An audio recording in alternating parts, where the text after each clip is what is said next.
Social media medical education is really challenging because these short little clips don't factor in all of the individual nuance that's at play when we're helping guide patients in terms of medical workups. One great example is uterine thickness on ultrasound and the need for endometrial biopsy in postmenopausal bleeding.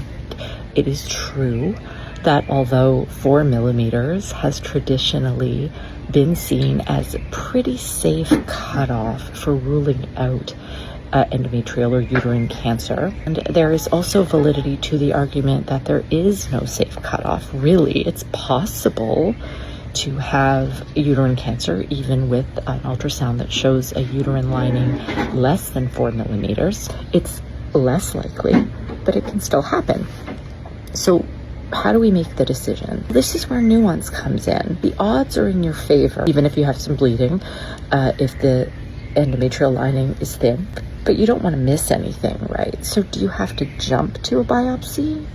Depends on the circumstances. And one of the main circumstances is risk factors. Much higher proportion of society that's overweight or obese. Some people have been on tamoxifen therapy, which can increase the risk. There's greater awareness of things like PMOS, which is chronic anovulation, which also can increase your risk.